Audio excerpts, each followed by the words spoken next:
primeiro capítulo, versículos 29 até o 34.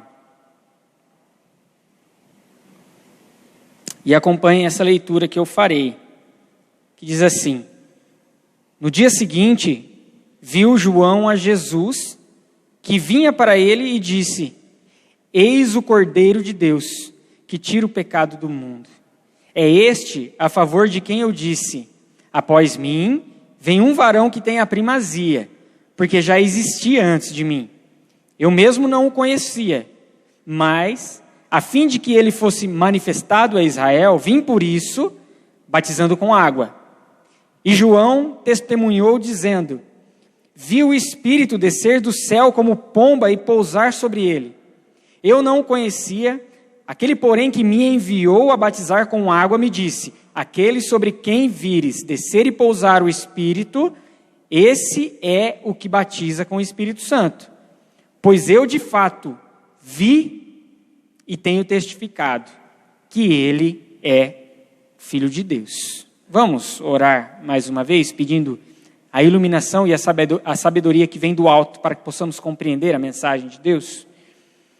Senhor, nós pedimos neste momento a iluminação, o esclarecimento que vem do Teu Santo Espírito, que atesta com o nosso espírito, para que possamos compreender as coisas que são espirituais e apenas entendidas nesta esfera. Que o Senhor nos dê essa graça de compreender a sua mensagem e, compreendendo a sua mensagem, de viver a sua mensagem em todo o tempo, Pai. Em nome de Cristo Jesus é que nós oramos e agradecemos a Ti, Deus. Amém. Dia 30 de agosto de 2019, aconteceu no Brasil uma das maiores catástrofes no quesito ambiental. Houve um grande vazamento de óleo, que até hoje não se sabe de onde veio, mas que ele tomou conta de pelo menos 11 estados e 11 litorais do nosso país, pegando do norte do Rio de Janeiro e indo até o estado do Maranhão. E nós vimos esse caos todo gerado lá nessas praias, especialmente e mais fortemente nas praias do Nordeste, e as consequências que isso trouxe. Se nós pensarmos, por exemplo, nas questões comerciais, quantas baixas não tivemos? Voos cancelados, hotéis que receberiam pessoas e não receberam mais, pessoas que direta ou indiretamente dependiam do turismo naquela região, não puderam ter esse ganho, essa oportunidade de conseguir ter ali algo para si. Se nós pensarmos nas questões das pessoas, dos que iriam para lá para, por exemplo, desfrutar de um período de férias, eles tiveram de cancelar, alguns perderam a sua passagem, tiveram que remanejá-la para uma outra data, ficaram em casa, não conseguiram desfrutar de uma praia do Nordeste. Se nós pensarmos na própria questão ambiental, quantas espécies de animais, ou até mesmo parte da fauna ali aquática, sofreram mutações por conta desse contato com o óleo. Quantas espécies não foram mortas por conta desse contato com o óleo? Olha quanto caos, uma sujeira que não era para estar ali, causou por estar ali. Olha quanto desastre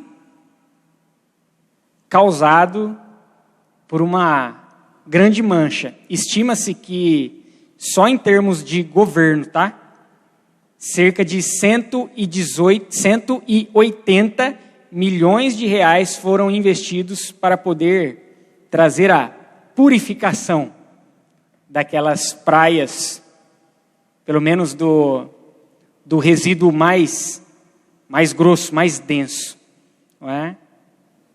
Aquela sujeira não era para estar ali, mas ela chegou ali e impediu que diversas frentes desfrutassem daquelas praias de maneira livre, de maneira plena, e por isso, e portanto, era necessário então que houvesse uma purificação daqueles lugares para que eles pudessem voltar a ser frequentados. E depois do início do ano de 2020, isso aconteceu em agosto de 2019, ali no início, janeiro, fevereiro, março de 2020, apenas que essas praias foram abertas de maneira plena para que ela pudesse ser desfrutada.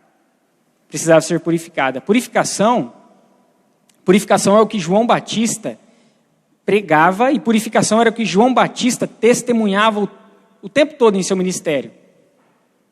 Quando a gente olha para esse texto lido, quando ele diz que ele vinha batizando com água, João está evocando uma purificação da realidade do pecado na vida da humanidade, do homem e da mulher.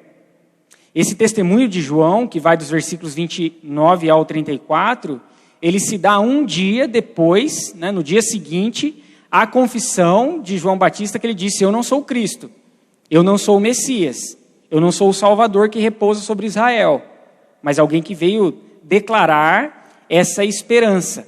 E essa esperança que João declara é uma esperança que traz um anúncio de um ecoar da pureza, de um grande eco de pureza e de purificação. E isso para João é extremamente necessário, porque ele está em um mundo, e não apenas ele, mas todos aqueles que ouvem essa mensagem, estão em um mundo manchado pelo pecado. Essa é a grande marca do mundo. E mundo aqui, quando nós lemos o Evangelho de João, ele usa muito essa expressão, mundo. E ela, em alguns momentos, ela tem sentidos diferentes. Em alguns momentos, mundo significa todas as pessoas. Em outros momentos, significa um sistema que ele é contrário às virtudes de Deus. Em outros momentos, ele significa criação como um todo, não apenas homem e mulher, mas a criação como um todo, que é esse sentido que João traz aqui nesse testemunho. Um mundo marcado pelo pecado. Eis o Cordeiro de Deus que tira o pecado do mundo, da sua criação, porque é uma criação manchada, maculada, marcada pelo pecado. E o que é pecado? A gente fala muito sobre pecado. É uma realidade bíblica, obviamente. O que é o pecado? O pecado é tudo aquilo que ofende a santidade do Senhor. Nós lemos em nossa liturgia que Deus é santo. E como aquele que é santo, ele não compactua com aquilo que traz manchas, marcas de uma sujeira que não faz parte do ser dele, o pecado. Portanto, tudo aquilo que ofende a Deus, que ofende a santidade do Senhor, que nos afasta das suas virtudes, que é contrária às vontades do Senhor, expressada pela sua palavra, é pecado. Mesmo, olha só, mesmo coisas boas que nós podemos fazer, elas podem se configurar como pecado se a motivação pela qual nós fazemos não é trazer glória ao nome de Deus. Porque Deus, sendo o Criador de todas as coisas, Ele detém a glória de tudo isso. Mas o mundo em rebelião, ele prefere trazer glória à sua criatura do que adorar ao seu Criador. Então, mesmo coisas boas que nós podemos fazer, que possam redundar em benefício para outras pessoas, pode se configurar como uma rebeldia e uma ofensa à santidade do Senhor se nós fazemos isso com uma motivação de não dar glória a Deus. O pecado refere-se a tudo aquilo que está corrompido, a tudo aquilo que caminha de maneira a degradar-se, que se encontra num estado de rebelião. E rebelião, como eu disse, porque o mundo foi criado com um propósito. Deus cria um mundo com um propósito e de uma maneira. Quando esse mundo, após um certo evento, ele começa a ter e a agir essa criação de forma diferente àquela que havia sido o propósito de Deus, isso denota-se como uma rebelião para com o Senhor. Deus cria com um propósito e esse propósito foi deturpado. É como os olhos nas praias do Nordeste do nosso Brasil. Assim é o pecado no mundo. É uma sujeirinha que não... sujeirona. Uma baita de uma sujeira que não era para estar ali. Mas ela entrou. Ela se firmou. E ela trouxe e continua trazendo consequências desastrosas sobre esta criação. E a criação como um todo. Porque o mundo está neste estado. E por que o mundo está neste estado? Se há pouco eu disse que Deus criou com um propósito bom e perfeito, como diz Gênesis capítulos 1 e 2. Especialmente se você for no versículo 31 do primeiro capítulo, quando Deus finaliza a sua criação, ele vai dizer, e viu Deus que tudo era muito bom. Muito bom. Depois de uma sequência de bons, ele diz no final, era muito bom, ou seja, equilibrado, harmonioso. Uma criação que era e andava de maneira harmoniosa e perfeita. Mas aí, há um evento que a partir de Gênesis capítulo 3 nós temos o conhecimento. É o evento da queda. Ou é um momento em que o homem, e não apenas o homem, mas a criação, ela se desconecta de Deus. O evento da queda é o evento da desconexão da criação de Deus para com Ele. Onde havia amizade, agora há inimizade. Onde havia harmonia, agora há caos. Onde havia equilíbrio, agora há confusão. Deus cria um mundo, um universo em perfeita harmonia. E Ele havia criado o homem no final de todos os outros aspectos da criação, e dá ao homem enquanto humanidade, homem e mulher, o privilégio deles cuidarem dessa criação, como mordomos do Senhor. Deus deu o poder do homem de dominar e sujeitar a criação no sentido de um domínio benéfico e cuidadoso e amoroso em forma de preservação aquilo que Deus havia criado. O homem deveria dedicar-se em cuidado e em domínio servil a tudo isso que Deus havia criado. E isso seria real desde que o homem, enquanto humanidade, homem e mulher, continuasse a se submeter ao senhorio de Deus. Mas a humanidade, homem e mulher, decidem que eles querem ser os senhores das suas próprias vidas. O homem e a mulher decidem que eles querem ser os donos dos seus próprios narizes e seguirem os seus próprios caminhos, senhores sobre a sua história, e isso traz graves consequências à criação como um todo. Aquilo que Deus havia colocado em ordem, o homem, por conta do querer ser como o próprio Deus, e quando ele quer ser como o próprio Deus e desobedece o Senhor, comendo do fruto que não poderia comer, e ele traz o pecado, e o pecado entra como essa sujeira gigantesca que afeta a vida de todos após então este evento. Graves consequências, desordem, desequilíbrio, rebelião da criação para com o Criador. Aquele que deveria relacionar-se com Deus ao ouvir a voz de Deus, agora se esconde. Aquele que deveria relacionar-se de maneira harmoniosa com o seu igual, homem e mulher, a partir do momento da desconexão, o que há é atrito, transferência de culpa, um olhar desconfiado. A criação, fauna, flora, terra, que girava em harmonia, agora é maldita por conta do ato da desconexão, da queda. O pecado entra em nossa esfera, e mais, ele não apenas entra em nossa esfera, mas ele domina. Ele domina a criação de forma a escravizar essa criação. A partir do momento da desconexão e da queda do pecado, ele escraviza. Ele se torna senhor do mundo. Ele se torna aquele que rege a natureza humana. Ele se torna aquele que rege o desequilíbrio e o caos na criação como um todo. E a única forma de se livrar desse domínio, desse império das trevas que estava então reinando após a desconexão, era se arrependendo, mostrando arrependimento, se voltando novamente a Deus. Essa é a mensagem de João Batista. Mensagem de arrependimento. Mensagem de retorno. João Batista, ele aponta para um mundo, uma criação, e especialmente uma humanidade que carece de arrependimento, carece de retorno. Está indo para uma direção, mas é necessário que ele retorne, mude essa direção.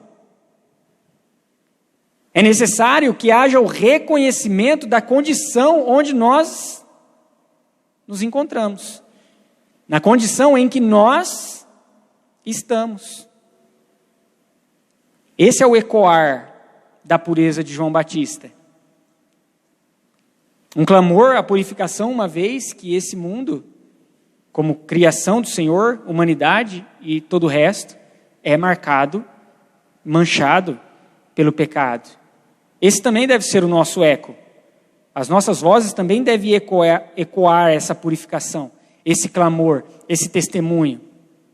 Mas primeiro nós precisamos entender que todos nós, sem uma única exceção, nós nascemos nessa condição. Nós nascemos com a nossa natureza corrompida. Nós nascemos num estado de degradação. E se nós olharmos para a natureza ao nosso redor, nós vamos ver que a natureza também carece de um equilíbrio, uma vez que ela está completamente desequilibrada. A nossa existência passa por esse desequilíbrio, e a raiz desses males está no nosso próprio coração.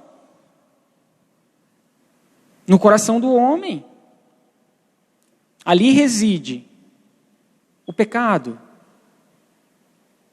Quando nós queremos ser senhores de nós mesmos.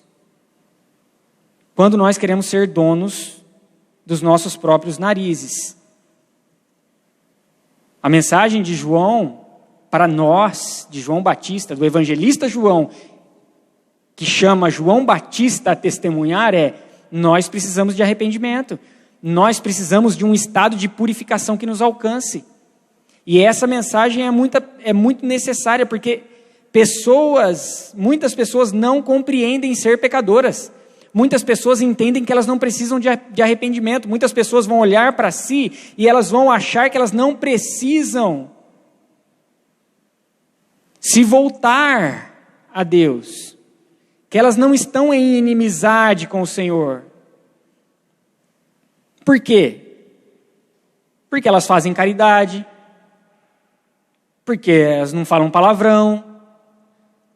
Porque nós somos bons filhos, boas filhas, bons pais, boas mães, bons profissionais, bons alunos, bons homens e mulheres. Imagine aí qualquer coisa que venha à sua mente. Mas você é uma boa pessoa. E aí você olha para si e você se entende como essa boa pessoa e você vai perguntar: por que eu preciso de arrependimento? As pessoas não se entendem como pecadoras. Se elas não fazem mal para ninguém, por que elas precisam de arrependimento? Se elas fazem no mal, no máximo, a si mesmas, mas que isso não implica em males a nenhuma outra pessoa, por que elas estão em inimizade com Deus? E aí a gente retoma o texto que foi lido na nossa liturgia. O Salmo de número 51, versículo 5. Davi dizendo: eu nasci na iniquidade, em pecado me concebeu a minha mãe. Pecado não se trata daquilo que nós fazemos ou deixamos de fazer, se trata da nossa própria natureza. Nós nascemos nesse oceano e nessas praias sujas pelo óleo. E o óleo teve contato e tem contato conosco. E nós herdamos e crescemos com esse óleo em nossos corações, com a sujeira do pecado em nossa natureza. Não é por aquilo que eu faço ou deixo de fazer, mas é por aquilo que eu sou. Então, mesmo coisas boas que nós fazemos, e que, como dito, se elas não glorificam a Deus, se elas não testemunham do Senhor, nós, ao fazermos estas coisas, estamos nos assemelhando a Adão e Eva no jardim, quando eles querem encontrar satisfação nos seus próprios caminhos, quando eles querem encontrar satisfação em sua própria medida, eles se colocam como régua e como medida para todas as coisas, quando eles querem encontrar satisfação em serem como Deus, quando eles querem encontrar satisfação em trazer glória para si, mas não glorificar a Deus. Nós repetimos o que eles fizeram, porque nós queremos glória ao nosso próprio nome. Esse mundo ele é marcado pelo pecado. Ele é manchado pela rebeldia e pela desconexão. Por isso que o ecoar da pureza por João Batista, num primeiro momento é necessário porque ele aponta para esse mundo, mas num segundo momento ele deve apontar, e ele aponta para aquele que é marcado de toda a autoridade divina. Então João mostra o problema. João mostra que há uma marca que toma conta do mundo enquanto criação, que isso afeta todas as esferas da existência, um mundo que havia sido criado harmonioso e agora experimenta de caos. João mostra essa notícia péssima, ruim, quando ele diz que o cordeiro que estava vindo, ele precisa retirar algo, o pecado que estava no mundo, mas ele mostra isso apontando para aquele que tem toda a autoridade divina para trazer a purificação para este mundo, para esta criação. Aquele que vai resolver todo o problema que foi gerado a partir de Gênesis capítulo 3, que é o próprio Deus, e aqui na pessoa de Deus Filho encarnado em Cristo Jesus. Eis o Cordeiro de Deus que tira o pecado do mundo, que tira o pecado da criação. E João, ele só tem essa convicção porque ela veio do alto. Porque por duas vezes aqui nos versículos 31 e 33, João disse, eu mesmo não o conhecia. E aqui, obviamente, que não o conhecia de não ter contato com ele. João era provavelmente primo de Cristo, de Jesus. Certamente eles tiveram contato, certamente um conhecia o outro. Mas ele não tinha a percepção de que aquele era o Cristo. Aquele que seria o Salvador do seu povo, porque purificaria esse povo dos pecados deles. Ele só tem essa convicção porque vem do alto. O Espírito desce, repousa e permanece sobre aquele que Deus, aquele que enviou João, disse que seria o Cristo Messias. O ato do Espírito Santo descer ali em forma corpórea de pomba vai mostrar ou denotar o ato de unção de Cristo. De fato, o comissionando a ser o grande ungido do Senhor e continuar o seu ministério de maneira mais ativa. Por quê? Porque Deus não deixa a sua criação à mercê da sua própria sorte. Deus não deixa o ser humano, não deixa o mundo viver as consequências e se destruir por conta do seu pecado, por conta da desconexão. Mas lá, desde Gênesis capítulo 3, Deus propõe um plano e Deus começa a agir de forma a buscar a restauração de todas as coisas, a retomar a ordem daquilo que havia sido desordenado. O homem decide desconectar-se de Deus, mas Deus começa a propor novos recomeços a homens e mulheres, novos recomeços à criação, e o clímax dessa redenção é Jesus Cristo. O clímax da redenção de Deus, ele se dá por meio da encarnação do Deus Filho, Jesus Cristo. É quando o Deus Filho toma a carne humana para si, para purificar, por meio do seu sangue, como nós cantamos, a sua criação. E aí João diz ali no finalzinho, este é o Filho de Deus, eu vi e tenho testificado. Quando João se depara com ele, eis o Cordeiro de Deus que está tirando o pecado do mundo. Sim, tirar, esse verbo tirar, ele tem um sentido de levar consigo, de tomar para si, de carregar, é de tirar de um lugar e colocar em outro. João Batista, ele está retomando a profecia do profeta Isaías. Isaías capítulo 53, versículo 4. Certamente, ele tomará sobre si as nossas dores e as nossas enfermidades. João está dizendo que Cristo, que o Messias, que Jesus é aquele que tira o pecado de um lugar. Ou seja, da sua criação, tira o pecado do mundo e toma para si. Coloca o peso e as consequências desastrosas deste pecado em si.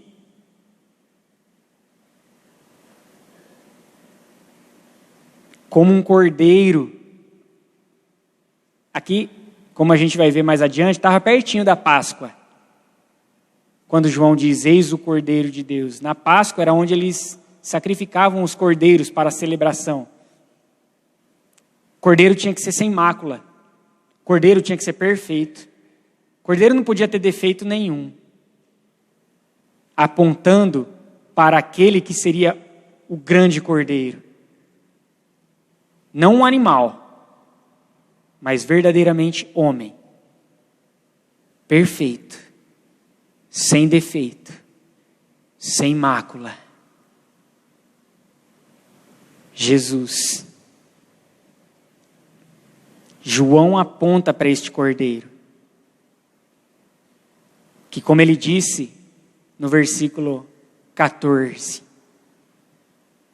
era o verbo que se fez carne. Aquele que batiza com o Espírito. Aquele que traz a plena purificação. Se João, ele diz que ele vinha batizando com água, para manifestar aquele que batiza com o Espírito, ele está dizendo, eu trago a mensagem de purificação. A consciência de que o mundo está manchado e marcado pelo pecado. Mas aquele que vem é o que tira o pecado. É o que remove a mancha. É o que não deixa uma gota de pecado nas praias do meu e do seu coração. Aquele que batiza com o Espírito, aquele que traz plena purificação, que nos tira desse domínio que havia tomado conta da criação. Jesus é aquele, conforme Paulo diz em Colossenses capítulo 1, versículo 13, que nos tira do império das trevas e nos transporta para o reino do Filho do seu amor. Jesus é aquele que destrona, como o próprio evangelista João vai dizer no capítulo 12, versículo 31, que destrona o príncipe do mundo. Ele diz assim, chegou o momento de ser julgado este mundo. E agora o seu príncipe será expulso. Satanás, aquele que dominava.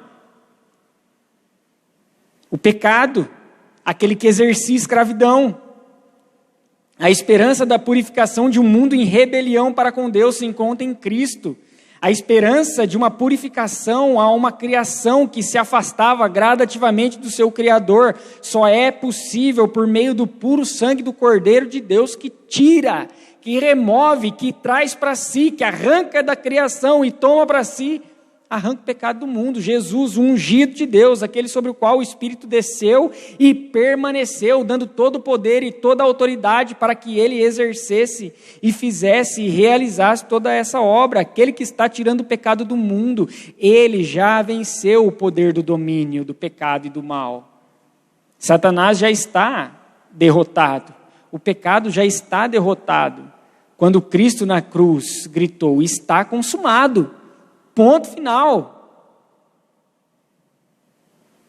Mesmo que para isso ele precisou gritar antes, Deus meu, por que me desamparaste? Porque ele toma o desamparo que era para ser nosso. Cristo toma o desamparo para ele. E aí Deus, para que pudesse ser extinguido o pecado, precisa derramar toda a sua ira, o cálice da ira dele sobre Cristo Jesus, o abandonando por um breve tempo para que os pecados fossem de uma vez por todas exterminados. Haverá um dia, irmãos, essa é a nossa grande esperança, em que o pecado não exercerá a mínima influência em nossa existência. Hoje ele não domina mais a nossa vida. Aquele que foi encontrado por Cristo, que o Espírito Santo faz habitação, o pecado não domina mais a vida deste.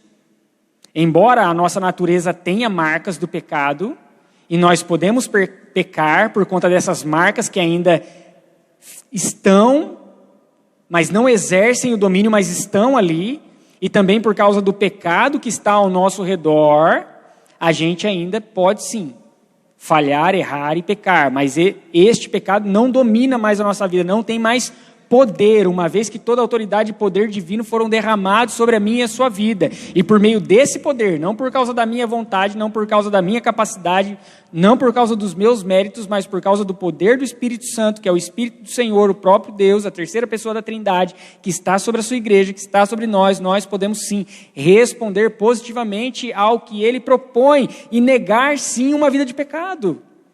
E não viver mais abarcados pela sujeira e pelos olhos do pecado em nossas vidas. Mas haverá um tempo em que nenhuma gota de óleo exercerá influência sobre a minha e sua vida. Nada. Nem a nossa natureza carregará marcas, nada. E nem a nossa existência ao redor, a criação como um todo, terá a mínima influência do pecado, que é quando Cristo Senhor se revelar novamente a nós, vier novamente a nós. Mas enquanto esse dia não chega, nós testemunhamos de Jesus, porque é Ele quem tira o pecado do mundo. João Batista sabe disso. João anuncia a necessidade e a consciência de um arrependimento, de um retorno, mas ele sabe que quem tira o pecado do mundo é o Cordeiro. Então, nós apontamos para o Cordeiro, nós não apontamos para nós, caminhando na mesma direção de João, quando ele diz na perícope, na unidade de texto anterior, eu não sou o Cristo, eu não sou o Messias.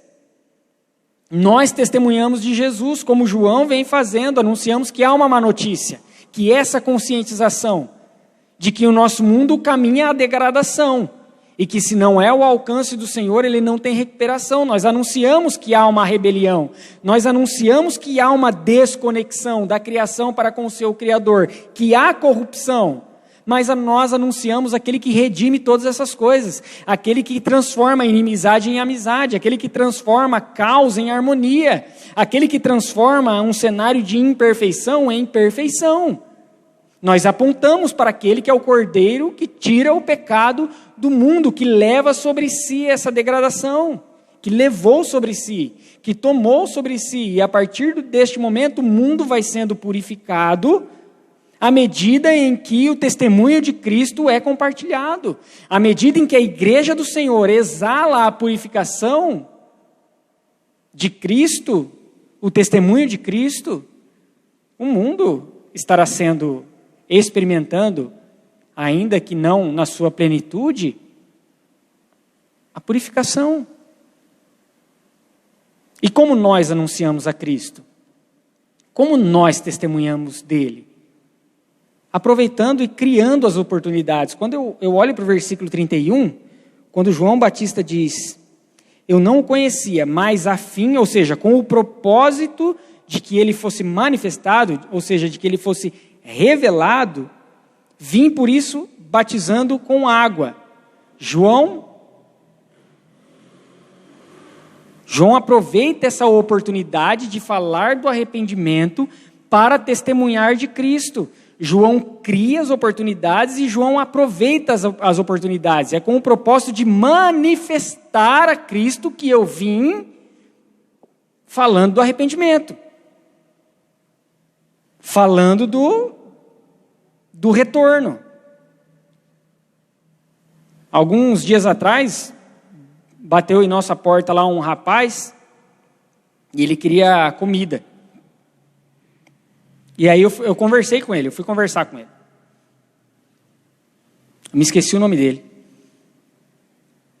E eu perguntei para ele, por que você está nessa condição? Ele falou, estou em situação de rua, estou com fome e tudo mais. Eu perguntei para ele, por que você está nessa situação? Comecei a conversar com ele.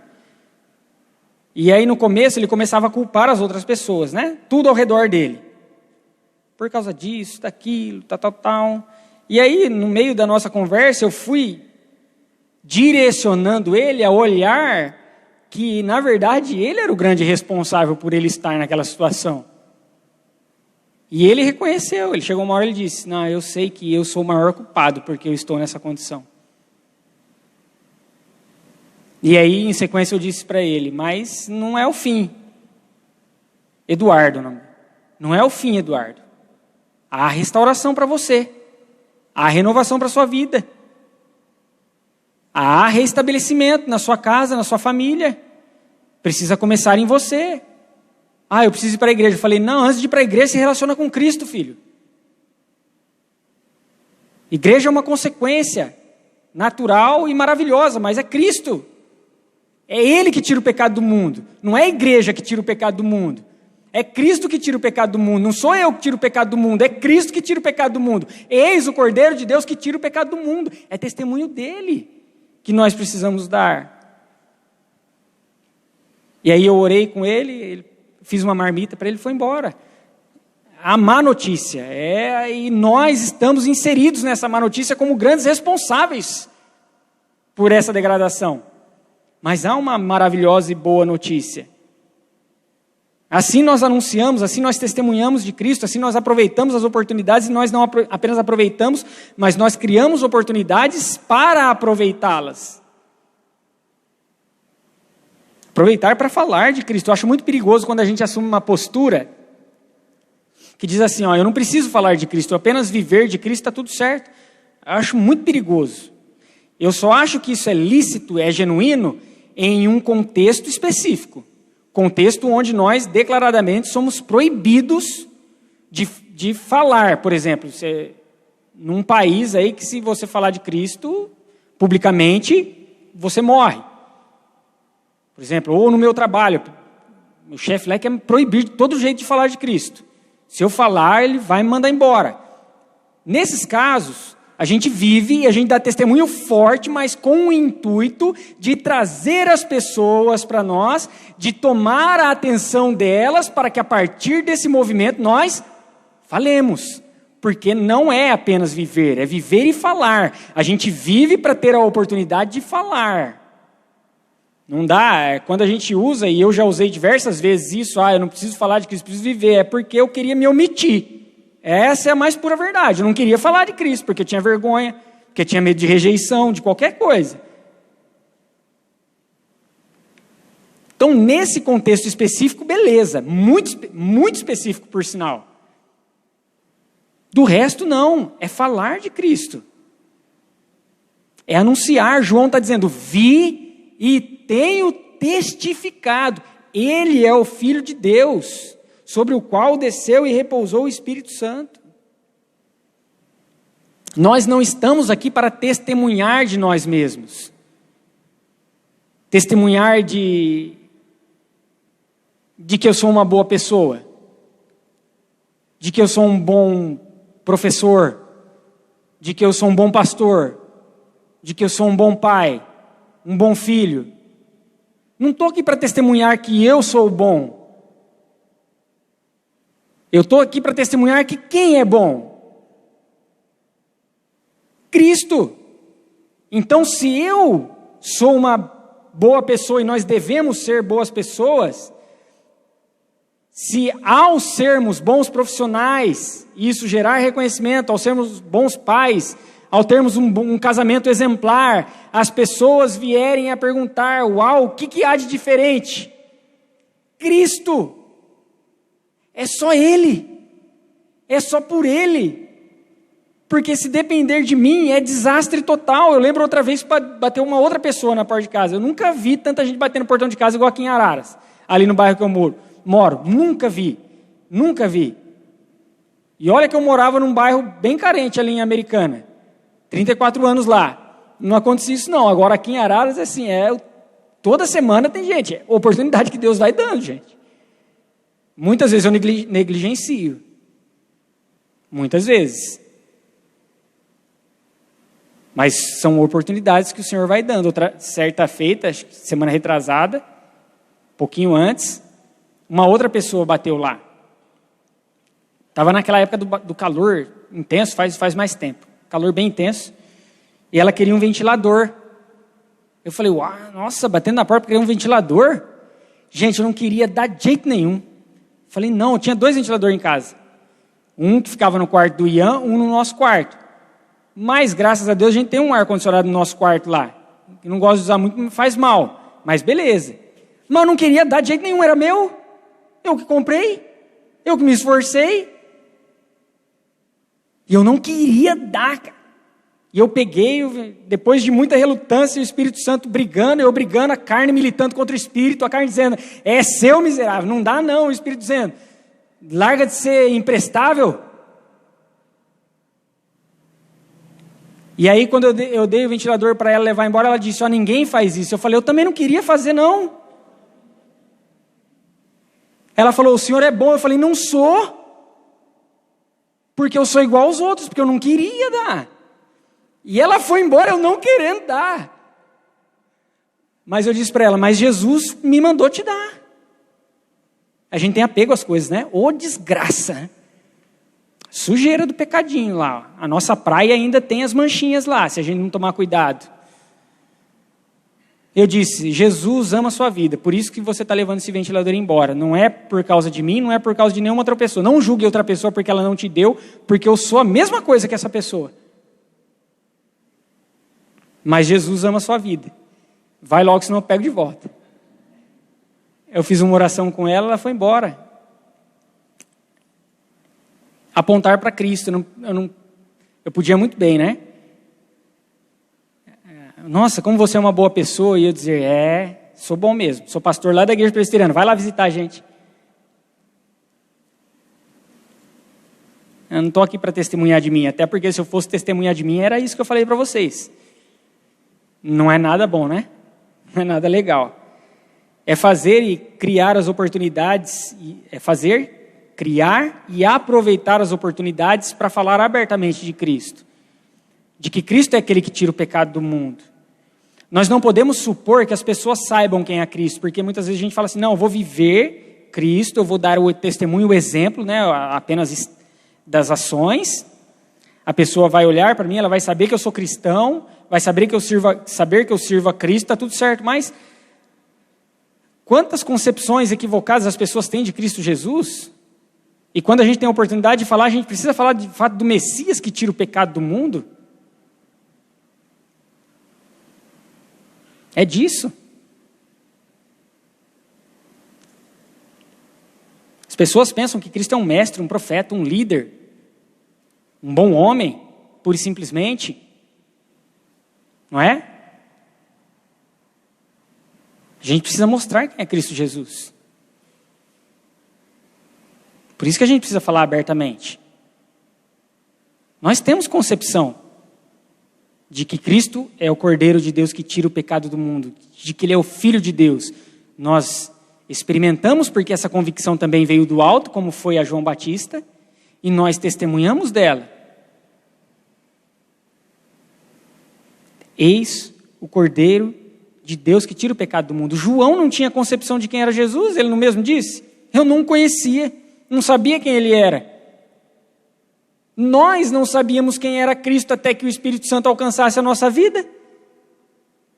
Tínhamos noção, não é? Eu cresci no catolicismo, Tinha uma noção de quem era Cristo Jesus. Mas nada a ver com Cristo Jesus. Era o meu Messias.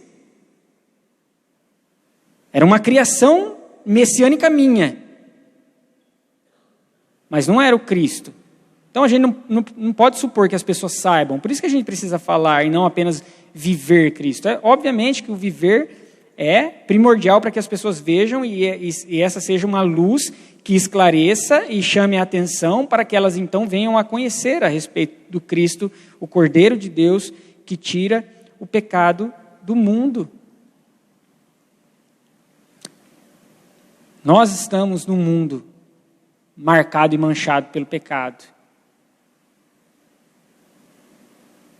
Aqueles que não conheceram a Cristo e que não receberam do teu Santo Espírito ainda estão marcados gravemente e sendo dominados pelo pecado.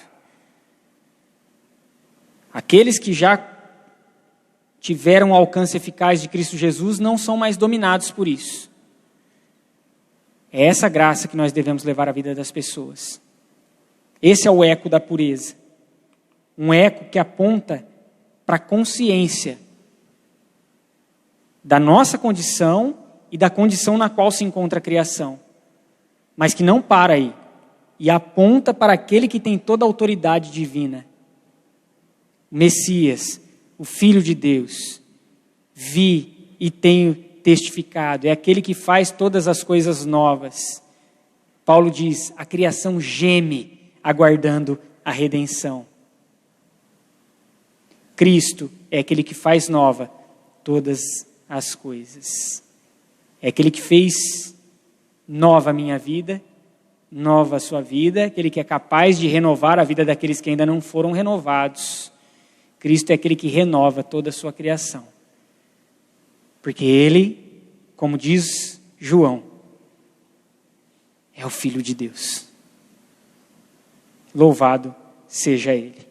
Que o Espírito Santo nos dê essa convicção, nos dê essa clareza, nos dê essa ousadia de, pelas nossas vozes, ecoarmos os sons da pureza e da purificação que reside no Cordeiro de Deus, que tira o pecado do mundo. Vamos orar? Tem um tempo de oração silenciosa e depois de alguns momentos de oração, nós teremos uma oração audível finalizando